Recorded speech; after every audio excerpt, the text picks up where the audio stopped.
Perkenalkan, nama saya Alif Abdurrafi Daryansa. Saya Muhammad Azril. Saya Tanti.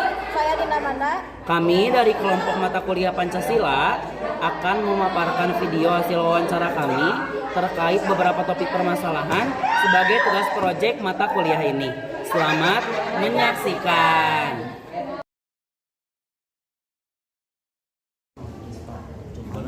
Di tetangga kami. Iya. Nah, jadi kebetulan orang itu kan nonis. Nah, jadi kurang memahami apa sih makna toleransi beragama. Nah, jadi kurang memahaminya tuh kayak misalnya kan lagi ada lagi berkumandang ya. Nah, si dia mah kalah apa? Dia tuh suka karaokean. Nah, kan harusnya kalau toleransi itu kan kalau adan dia berhenti ya. Ya, ini mah malah dilanjut. Malah gitu, Pak. dilanjut. Jadi nganggu orang sekitar itu kan. dekat masjid itu enggak. Iya. Nah, jadi bagaimana sih tanggapan Bapak sama cara menanggulanginya gimana gitu menurut Bapak? Ya, begini ya kan, seharusnya toleransi itu dilaksanakan dengan baik oleh semua pihak ya, Iya. dari pihak muslim, begitu pun sebaliknya kan, dari muslim kepada non muslim, dari non muslim kepada muslim, toleransi, Iya, Pak. saling menghargai, saling menghormati satu sama lain dalam pelaksanaan ibadah. Tapi bukan berarti ikut campur. Iya.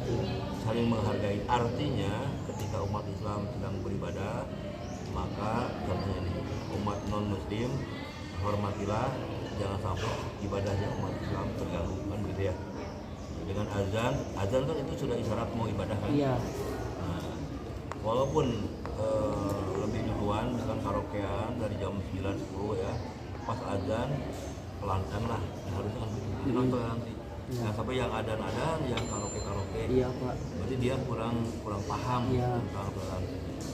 Nah, begitupun misalkan kalau ada orang non muslim sedang di gereja, sedang ibadah, kita tidak perlu membubarkan, tidak perlu istilahnya mengganggu. Ikut campur. Campur lakum dinukum. Waliyadin. Kalau dakwah kan lain lagi urusannya. Nanti aja kalau dakwah mah di luar sedang ibadah lah, dialog ya, misalkan diskusi boleh. Tapi kalau mereka sedang ibadah, kita tidak boleh mengganggunya. Walaupun menurut Islam kan itu salah ya, menurut agama salah. Tapi ya karena keyakinan mereka, tanggung jawab mereka aja. Iya. Nah, jadi bagaimana sekarang ya kalau Cara bisa menanggulanginya. kita datang saja secara baik-baik, Iya. datang secara baik-baik. Mohon maaf ketika kami sedang azan, usahakan karaokeannya, musiknya itu dipelankan, walaupun tidak dimatikan minimal dipelankan. Iya, lah. Jadi betul, nggak iya. kedengaran keluar. Kenapa demikian? Karena umat Islam akan beribadah sholat, jadi kurang baik intinya semacam apa ada ribut-ribut musik ya atau gandeng lah gitu ya. Nah, jadi mohon maaf gitu. Karena kami setelahnya azan ini akan sholat, apalagi mereka sedang sholat gandeng nih kan. Iya. Nah, Keganggu. jadi mohon maaf. Dan itu kan ajaran dalam ya negara lah itu ya, dalam negara itu ada PKN ya, diajarkan bukan dari Islam saja ya, jadi aturan negara juga bahwa harus saling toleransi antar umat Beragama. Jadi ada ini ya, ada aturannya kan, Iya, iya. ada undang-undangnya, ada pasalnya, wajib toleransi antar umat beragama. Jadi cara menanggulanginya paling Pak dari ditegur aja gitu Pak. Ya, Terus secara baik kita halus berkunjung gitu. aja secara baik-baik. Iya. Tapi menegurnya jangan kasar, jangan sambil menyalahkan, mencemoohkan. Mungkin dia belum paham ya, mungkin dia belum paham. Kita datang aja baik-baik. Nah, kalau kita belum tidak berani dengan RT, dengan Pak RT, didampingi sama RT, keamanan, ya, supaya kan saksi ya. Kalau antar pribadi mungkin khawatir nanti jadi debat lah gitu ya. Minta bantu ke Pak RT aja, kan ada RT-nya kan, ada. Nah, Pak RT kalau bisa Pak RT-nya langsung tanpa kita, kalaupun enggak ya kita dengan Pak RT yang merasa berkeberatan itu dengan makmum masyarakat nanti diantar sama Pak RT. Nah, Pak RT sebagai apa? Pimpinan. Nah, harus mentertibkan. Menurut Bapak mah dengan Pak RT dampingi atau keamanan. Itu saya Jadi apa? Katakan udah soal itu aja. Jadi kalau tidak toleransi berarti intoleran. Ya, Ya, intoleran berarti yang tidak menghormati, tidak menghargai, bahkan mengganggu peribadatan agama lain. Dan itu di Islam pun tidak dibenarkan. Rasul pun selama menangnya selama itu kan tidak pernah mengganggu orang yang sedang beribadah agama lain. Dakwah Rasul itu ketika ya tidak sedang beribadah. Kalau sedang beribadah mah masing-masing ya. ya, Jangan dialog ngobrol di luar berkenan silahkan kalau itu mah silahkan ya. Jadi namanya intoleran kalau orang yang mengganggu ibadah orang lain, kemudian kita membuat ribut atau membubarkan gitu, nggak boleh. Jadi Islam kan mengajarkannya apa istilahnya sangat toleran, sangat menghargai, kemudian santun, ramah. Itu kan Islam gitu, dengan rahmatan lil alamin, tidak dengan kasar, tidak arogan, tidak anarkis, enggak. Jadi dengan lemah lembut, dengan apa namanya kasih sayang, itu aja Islam ya. Kecuali dalam perang itu mah, perang itu kalau karena diserang aja, kalau nggak diserang mah nggak akan perang. iya. Barangkali Ya. Terima kasih Bapak Boleh atas saja. pendapat sama ininya, Pak. Penanggulangan Iya, bencana. mungkin Bapak segitu aja ya. Maaf Bapak sebelumnya Ya, mengganggu nggak waktu Bapak. Terima Jadi kasih Pak. berapa? A2 PBSI A2. Oh, iya. Tugas dari Pak Adi wawancara. Jadi Pak, kita itu ada tugas untuk menganalisis masalah-masalah yang terjadi. Nah, kita itu mengangkat kasus perundungan. Jadi ada salah satu orang yang suka dirundung, suka disudutkan oleh teman-teman yang lain. Tapi disudutkannya itu karena perilaku dia sendiri. Dia tuh suka sering berbohong, Lebih-lebihkan. melebihkan perkataan dia. Nah, jadi bagaimana pendapat Bapak dan bagaimana solusinya? Oh, ya. Jadi untuk permasalahan dirundung atau disudutkan itu sebetulnya pertama harus evaluasi ya. Evaluasi pertama evaluasikan itu dari permasalahan apa dulu gitu. Nah nanti setelah evaluasi dari permasalahan diketahui apa sumber dan indikator yang menjadi masalah, dia baru akan menyadari. Nah, gitu. Tetapi mungkin juga ada orang yang tidak menyadari. Iya Pak, betul. Tetapi minimal kalau memang sudah mengevaluasi masalahnya,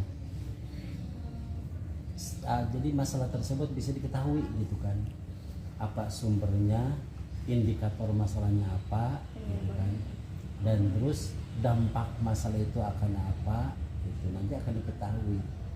Nah setelah memang evaluasi itu, maka seseorang seharusnya akan memahami dari permasalahan yang sudah ditemukan itu. Seharusnya memahami baik indikator permasalahan tadi yang sudah diketahui, terus secara analisis permasalahan sudah jelas, seharusnya seorang itu memahami ya langsung. Dan ketika sudah memahami itu diharuskan menyadari. Nah, tetapi bagaimana kalau permasalahan orang tidak menyadari? Nah sebetulnya bagi orang tidak menyadari memang itu agak sulit ya, agak sulit.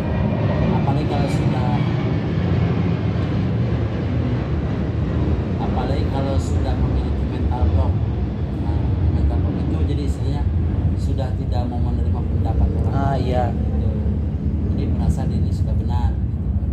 Nah tetapi minimal kalau sudah mengetahui indikator permasalahannya dan sumber permasalahan dan juga dampak-dampak masalahnya, sekalipun ketika saat itu dia tidak menyadari langsung kepada permasalahannya, apakah dia yang salah gitu kan. Terutama ini kan konteksnya kepada diri ya, bukan kepada orang lain. Kalau dia memang tidak menyadari, mungkin itu memerlukan waktu, bisa jadi 1, 2, 3 hari gitu kan, atau mungkin 1 minggu atau mungkin 1 bulan.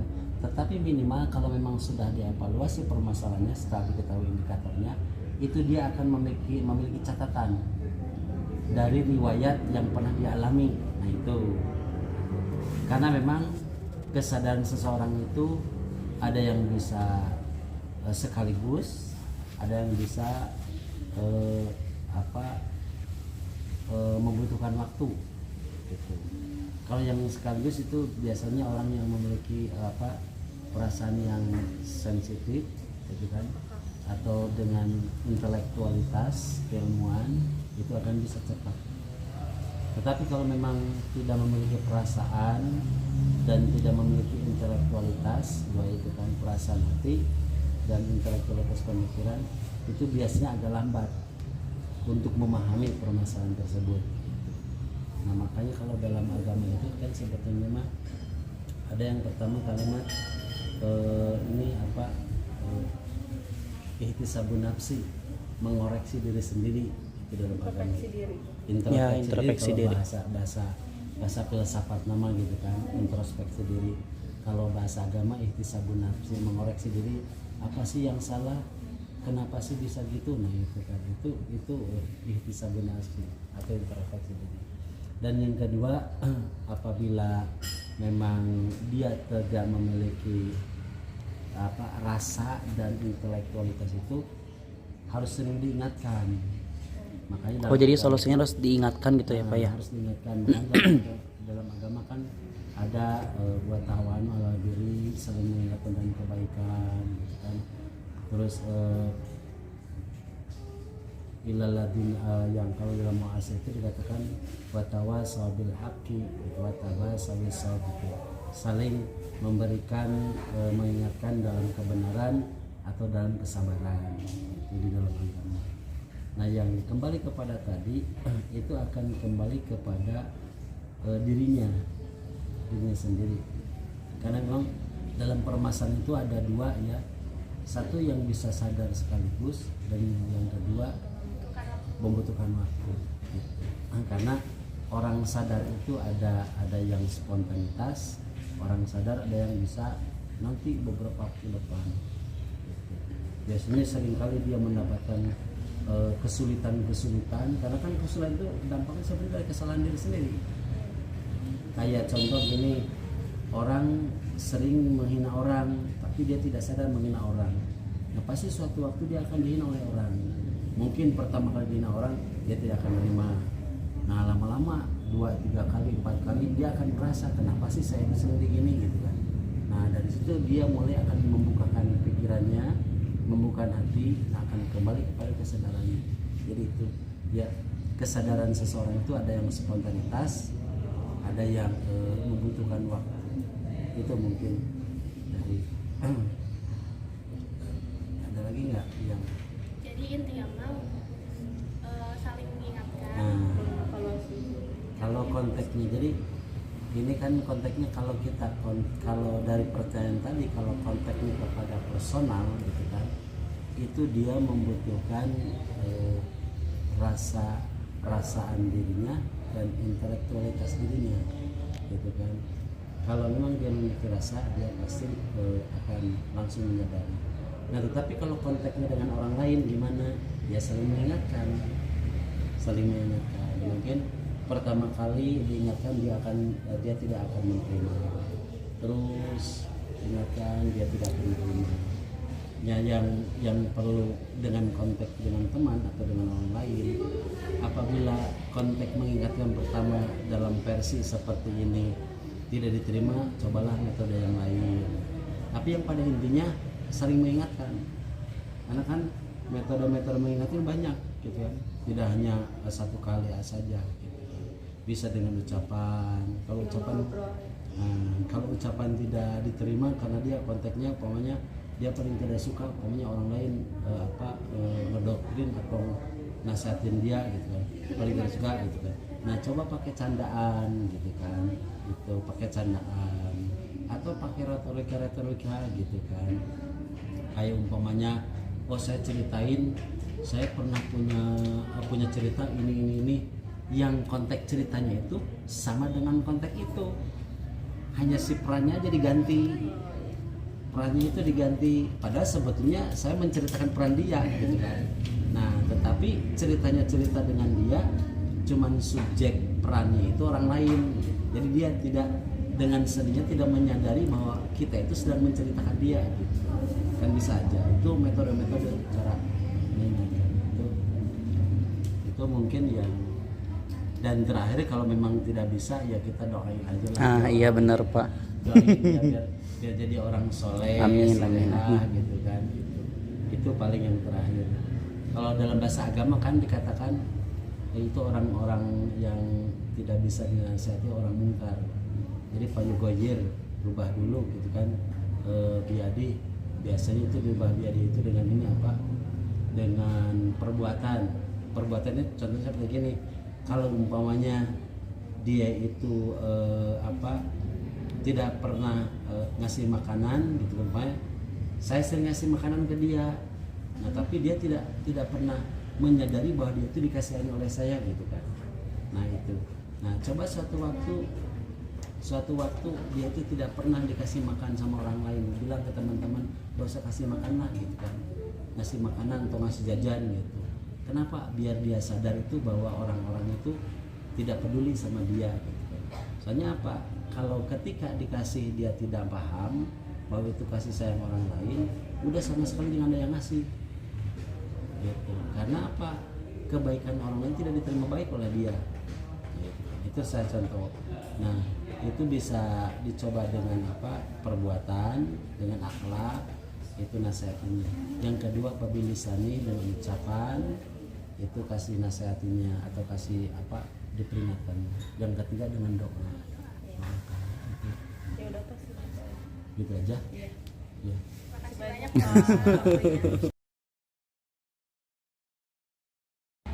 Nah jadi teh sekarang kita kan sedang menganalisis ya satu kasus dari salah satu sekolah, yakni sekolah saya pada saat saya SMA. Nah di mana pada saat itu pada saya sekolah SMA, di mana saya kan mengikuti organisasi OSIS ya teh ya.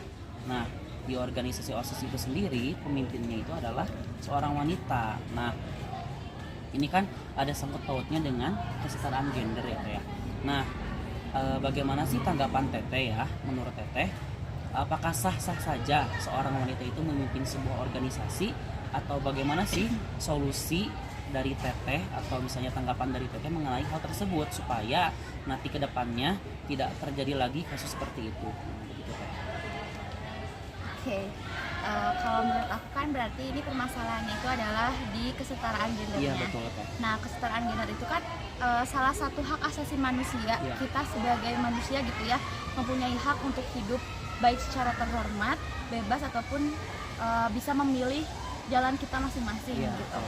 Nah kalau menurut aku kesetaraan gender itu adalah hak di mana baik laki-laki ataupun perempuan itu bisa mempunyai hak yang sama pada hakikatnya. Cuman pada kasus ini karena kan tadi permasalahannya tidak ada cowok yang berani Iya betul iya. untuk menjadi seorang pemimpin. Kalau menurut saya sih sah-sah aja gitu ya, karena mungkin si perempuan ini lebih memiliki intelektual yang tinggi daripada laki-lakinya, memiliki keberaniannya, mungkin dari public speakingnya lebih bagus dan bisa mengorganisir organisasi tersebut secara dengan baik.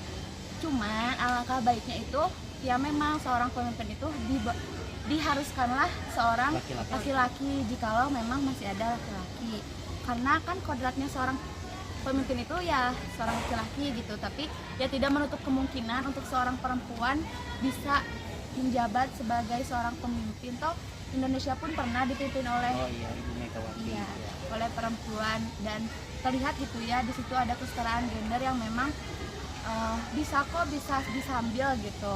Disambilnya itu bukan disambil kayak ada cowok sebagai wakilnya atau ini, tapi si cewek ini pun bisa lebih up dibandingkan Laki-laki. iya gitu.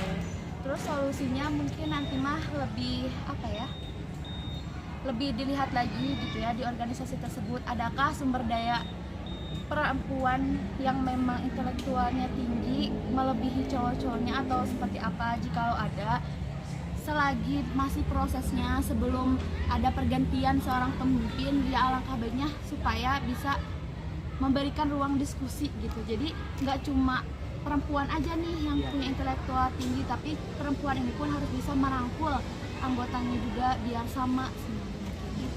gitu. Jadi paling intinya bahwa si pemimpin itu nggak terpaku harus cewek atau harus cowok, tapi ya mungkin diusahakan untuk seorang pemimpin itu harus cowok ya Teh ya, karena ya memang dari kodratnya juga gitu ya Teh.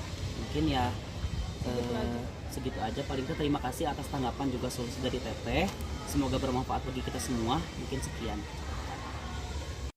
Mungkin sekian dari kami, semoga bermanfaat. Wassalamualaikum warahmatullahi wabarakatuh.